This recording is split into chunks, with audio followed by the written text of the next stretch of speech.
Good grief, ladies and gentlemen, Hello. we're back with Sam Cottle's Wind Tunnel with me, Sam Cottle, and Jack Lasserve. Hello.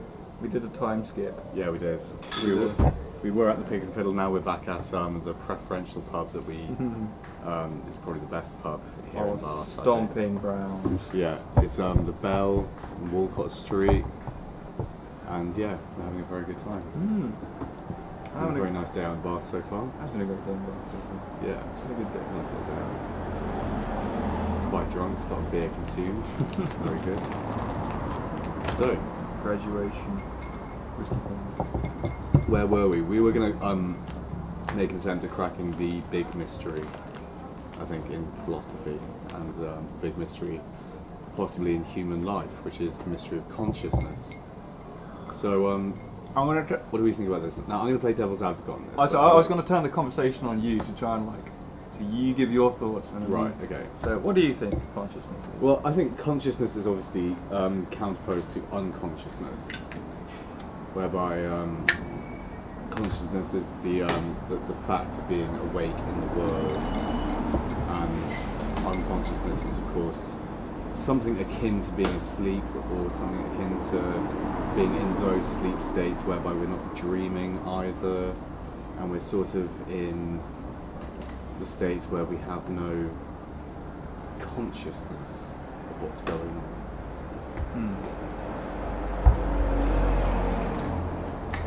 What do you think, Jack? See, I like that, but at the same time, I think it's too. Do you think it's reductionist? I think it is quite broad.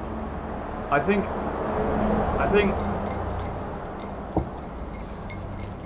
Do you think it's trite?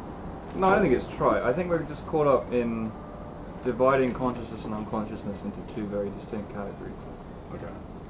They might be two different manifestations of the same thing, but that's again, I don't know. Maybe they're more like layers of things. I think the unconscious is always running. It's always ruminating. It's always perceiving information and processing it. Because sometimes you get those things like hunches. You're like, oh shit, this is what I need to do. Yeah. I think, and you haven't been consciously thinking about it. I think that. I see what you mean. I think the unconscious is always, it's running in the background. It's still a background task, like on your Windows XP computer that runs too slow. And then the unconsciousness is the kind of thing that comes. The consciousness is the kind of thing that just kind of comes and goes. Because consciousness is like, basically, it's focused attention. Do you think we can be awake and be unconscious? I think some people can. Do you, there's a phenomenon of sleepwalking through life. Yeah, I do. I believe that. I think so. Where we're not necessarily so conscious of our actions, we just... Yeah, it's like almost a catatonic state of being. Yeah. You're awake, you're functioning, you can do basic tasks. But when it comes to being aware of it, there's a great possibility that perhaps you can record it. And what do you think about the notion of higher states of consciousness? Ironically enough, I think the higher states of consciousness are the times when we are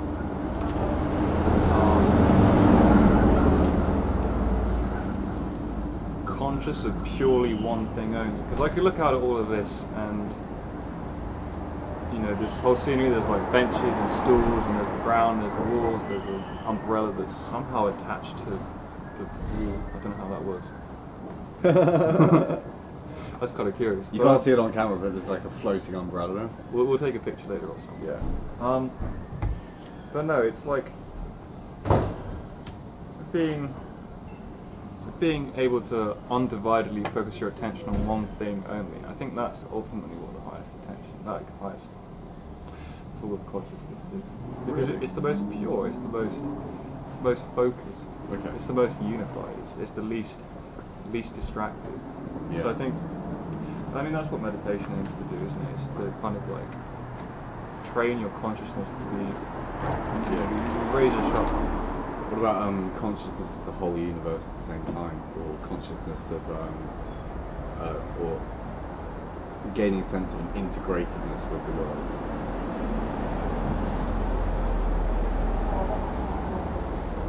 I think you can do that kind of thing either through meditative states, where you're like trying to almost think of nothing, or at least guiding your consciousness towards one sole object. But you can also do that, you know, imagine if we could understand the whole universe as one object, and it doesn't matter what object it is, but we can understand, by, I don't know, looking at this table or whatever, we can understand everything else. You know, what if, like, just by observing this table we could observe, you know, how it was made, what it was made from, we can understand everything about this table, like, almost in like a four forms kind of way. I don't know, I can't remember where I was going with this. Or you could say that you can understand the entire universe through understanding an atom. Perhaps so. Couldn't you? I think, yeah, and if you understand the atom, and to understand the atom would mean to understand the forces that govern it and everything. Yes. But then again, I guess you can take that argument too far, because, you know, everything physical is composed of atoms, then you almost don't need to understand anything at all at the same time. Yeah. I think, but then again, if you understand only atoms and stuff, you know, what does that govern about the metaphysical? I mean, what does it mean to understand something? The metaphysical? Yeah, I mean, perhaps there's something more than atoms, you know, perhaps beyond the atom there's something more. What do you mean by that exactly? You know, like the kind of force that governs it all anyway. You know, again, you can understand the atom and how it works, but does it... Are you talking about some kind of unified force? Maybe the source of that unified force. Maybe that's one thing. Because, you know, atoms, I don't know, they're kind of quite a singular thing. And you can understand an atom, there are different kinds of atoms, right? There's like hydrogen, which is, sure. You know, that's a proton. And then there's stuff like, I don't know, fucking plutonium, which is, you know, huge, big neutrons and protons. And then it's like, well, do we just understand the hydrogen atom? Do we understand the most, but not even the most irreducible, is it? Because that's just a proton, that doesn't account for neutrons. So then you have to dig deeper and you have to understand, you know, quarks and electrons and whatever the fuck else. Yeah. And then you keep getting, you know, smaller and smaller and smaller. And then the question is, how small can we actually observe? Well, I mean, we know the answer to that question, though. But you think it's the Planck constant, but like maybe that's just our instrumentation that's too small. You know, it's not precise enough to measure anything beyond the Planck length. Yeah, but the problem is that our instruments can only be made of atoms. Yeah. So in reference to atoms and the subatomic particles of which they're made, we have the Planck constant, which is the smallest sort of observable unit of distance and time. But then we get the word observable, and then it's like, well, we're just, you know, punky human beings with huge egos. Yeah. You know, well, what is there beneath that? So maybe then it's not, the case isn't that we're supposed to understand the smallest thing, maybe we're supposed to understand the biggest thing. And then, you know, that biggest thing is to understand everything, but then you're kind of fucked, because, you know, how you can Because then you need to understand the smallest things as well. Yeah, and you know, it's a you need to understand, say, quantum theory. Yeah, it's a recursive thing. But maybe, I mean, maybe it's not so much about understanding the physical stuff as it is, you know, understanding the patterns in general. Yeah, possibly. Because, you know, I mean, everything is subject to observation, and with observation you have perspective, and that in itself distorts things. So maybe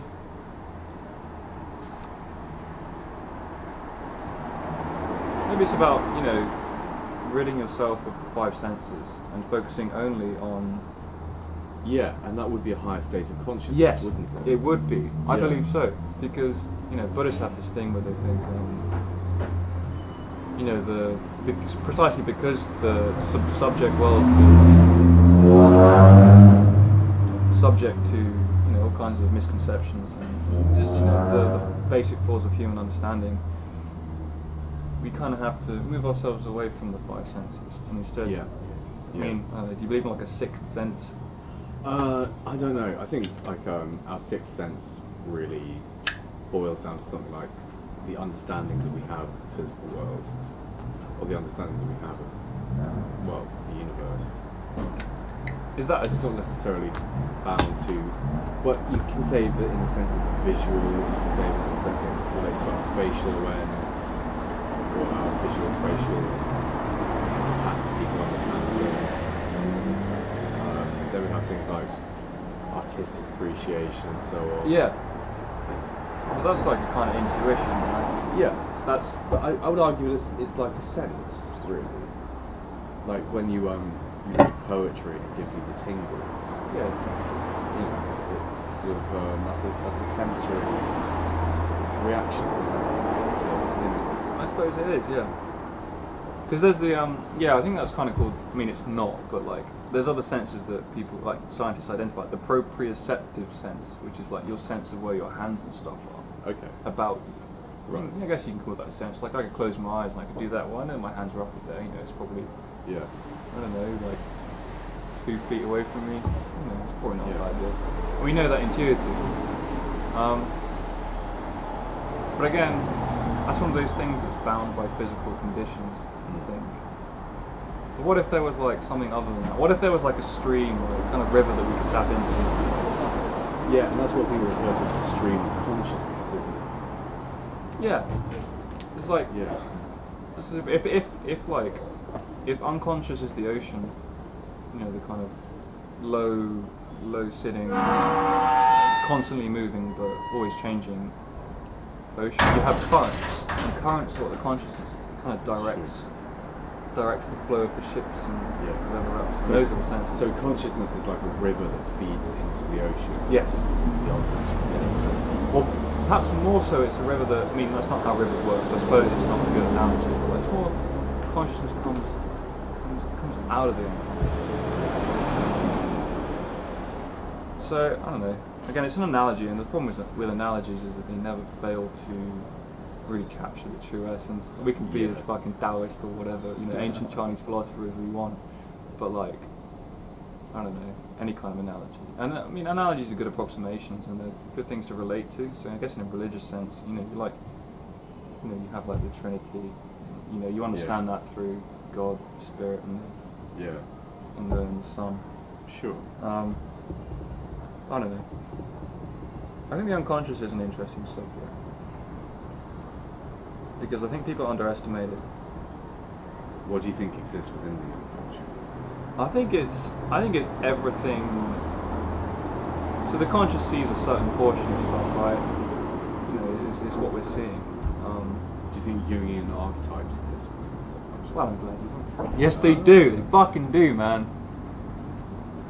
Absolutely. I think you can look at anything and you can understand it in either any of the archetypes or any kind of modification of the archetype, any stage of development within the archetypes. I think they are what rule our lives and they're what guide us as a species. Okay. And I think they do all exist within us, and the process of individuation and becoming is coming to grips with those archetypes. I think at the end of the day, people have a role to play in the grand scheme of things, and there is such a thing as the greater good. Because I think existence is a collective, rather than any kind of individual perspective. It's best to understand things as a whole. Holistic. A holistic interpretation. To be holistic in your understanding. Yeah, I think people have to. And I think the more and more you get aware of it, the more you understand social games, and the more you understand social interactions, and the more you become self-aware, and the more you detach yourself from the 5 senses that we were talking about earlier.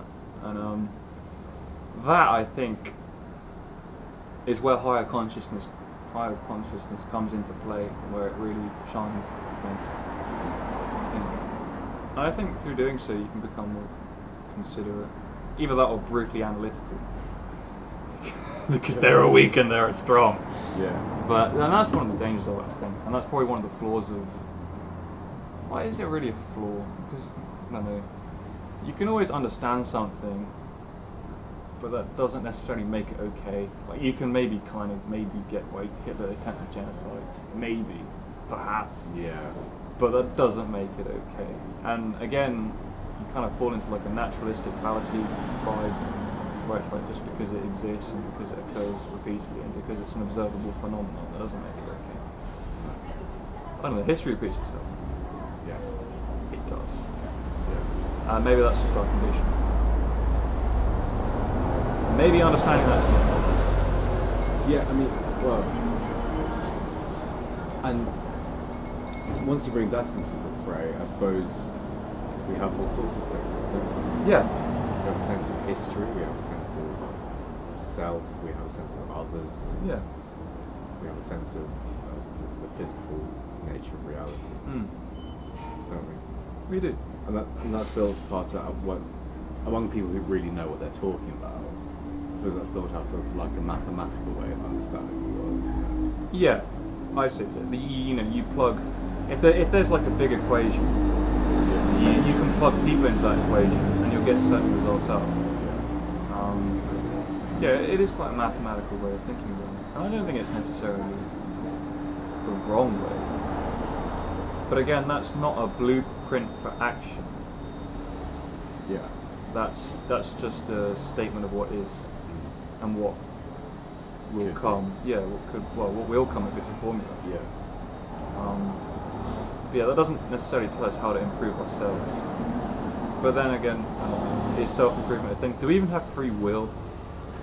You know, like, can we even make the conscious choice to improve ourselves? You know, can we just trick ourselves into thinking that we've changed for the better? I do believe that we have free will. I'm compatibilist. I don't think we do. You don't? No. Oh, we're different. We do. I don't think we do. Why do you think we have free will? Well, okay. I think first expand on your point. Okay. I think as far as our consciousness is limited in its perception and its critical ability, which I'd say that it is, I think everyone has their limit. And in addition to that, as far as we are governed by natural forces, nascent urges that exist within us, I'm not sure if that's what nascent means. No, it doesn't matter. Innate. Yeah, that's more like it. Innate forces that exist within us, you know, urges and primal instincts that we can't control. You know, those archetypes that we were just talking about,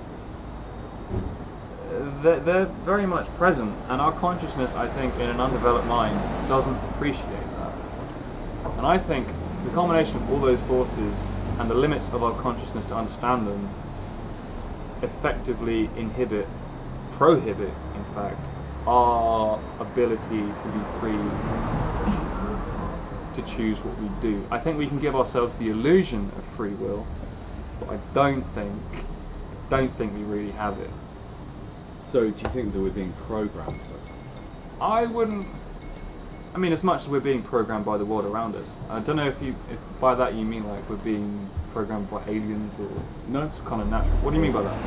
Well, I mean, in the absence of free will, it would mean that every single action that we undertake has some kind of programming behind it. Has a programming either of a superhuman entity of some description, be that, aliens possibly, or God, or the universe itself. I'm inclined to think the universe itself. Right. The universe by its just very nature and being. Yeah. Have you ever had like neuro-linguistic programming? Yes. Yeah, does that link into it at all?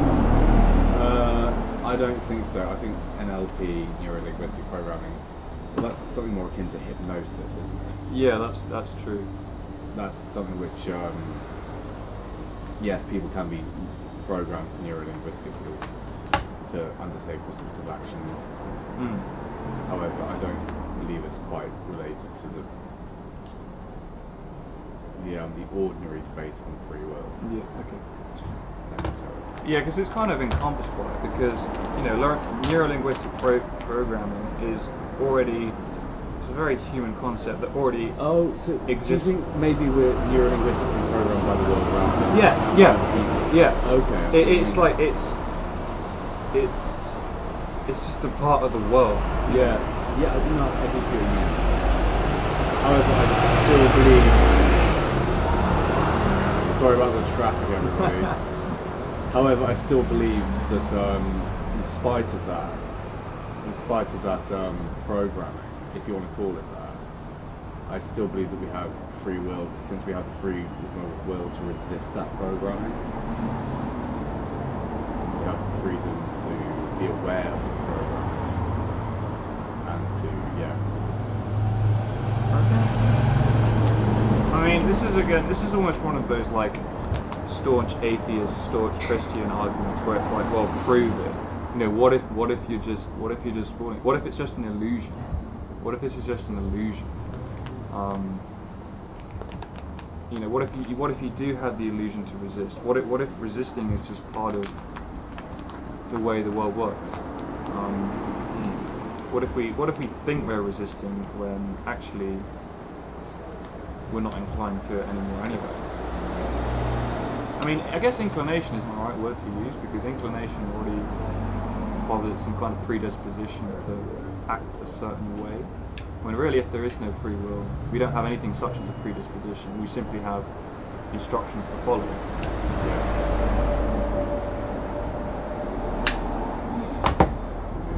No, I don't know. I don't think we do. I think I can look at it analytically, and I can honestly, in my everyday life, I act as if I have free will, or at least I believe I have free will.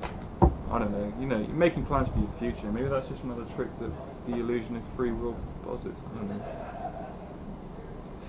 But I also would agree that it's just, you know, as with everything, and I don't like every argument I make to come down to this, but fucking prove it.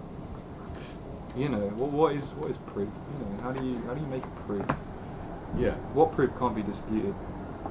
Either through irrationality or any kind of other rational. Well, would you have said that the square of the hypotenuse is equal to the sum of the square of the other two sides is not a robust? Maybe on Mars. No, that's actually a really good point. I'm not sure how to combat that.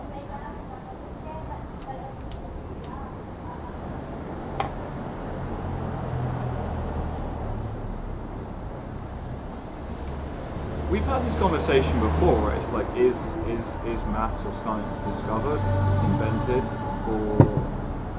Yeah, we have had this conversation. Remember, outside Roslo, how's the chair? Yeah. How's the chair? I'm not really sure. I mean, I'm inclined to say it's formalized, because I like using fancy words. But you know, it's, you know, the patterns are observed, and then it's extrapolated. And then systematized as a theory, or perhaps even I don't know. That's a good point. I don't know how you can test it. I guess you just can't. But maybe it's just one of those things that is, you know, it's a fact of the universe. I mean, I think you can try contesting it, although under some conditions the square of the hypotenuse may not equal the sum of the square of the other two sides, and so on. Yeah, I guess the question is if maths. You start like bending and twisting and altering the definition of what a triangle amounts to, and so. Yeah, that's true. That's a good point. Because the problem with language is that, you know, there might be some other condition besides having three sides, you know, three angles and adding up to 180, where that may, you know, maybe there's another rule that is true for all triangles and we just haven't conceived of it yet. And then through finding that rule, whatever, you can then, twist that definition. Yeah. I mean, I guess it's a theoretical possibility. I don't really know if it is or not. Maybe it isn't, maybe it is, but the point about twisting definitions to suit our understanding and our whims, basically, is very valid. Or maybe in the future we'll find special cases in which it doesn't, and so on. I think it's possible. I don't like saying no to anything, although I did just say no to free will. But again, I kind of caveat that by saying, what is the proof? So I don't know. I don't know, it's very curious. Should we try and bring this back to consciousness? Yeah, we did go on a bit of a rabbit hole. We went down a rabbit hole. Not a bad rabbit hole, but No, a good rabbit hole. yeah. So, using what we've learnt, class, if you're willing to call us teachers, I wouldn't have quite gone that. only if they want to. Jacques Lasserre, great teacher. I just chat shit out of my ass. But with that in mind, can we then say that consciousness could be an illusion? Perhaps it is. I mean, well, what do you think of the idea that we're living in a simulation? We've all seen The Matrix. It may very well we be hence possible. don't have any real freedom of will, since everything's being simulated, and that every action that happens next is sort of the whims of a divine program. And that we may have like a locus of consciousness whereby the consciousness can experience what's going on in the world. However, we don't have any control over what's happening. Yeah. That does link quite neatly back to free will. But I mean, how would we define a simulation, right? So like a simulation is a constructed, it's a constructed emulation of something that is prior understood. That's a good point as well. Cause like, I suppose, maybe. If you were to make a simulation, say, of the planet Earth, where are you going to get the inspiration for that simulation? Yeah, you need to have a contingent. Yeah, where are you going to get the inspiration for tables from, chairs, and so Yeah. on, or Jack the Surf, or whoever. That's why. Yeah, is it an invention? Could it be an invention? It couldn't be an invention. I mean, maybe it could, but there are understandings. Maybe we're being withheld some crucial information by the alien overlords.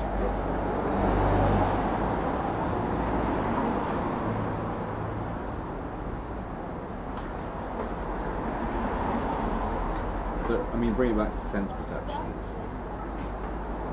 Do you not think that that's part of consciousness? Yeah, For instance, I can touch this table and the nerves of my fingers send signals to my brain yeah, that I'm touching the table. I do. I think as long as it satisfies a vague general sense of awareness, I think it can be well integrated into consciousness. Yeah. Do you think like blind people might have a deeper sense of consciousness than the rest of us? Well, apparently they do. Yeah. In some respects. Yeah. Because they refine their other senses through hard labour. Yeah.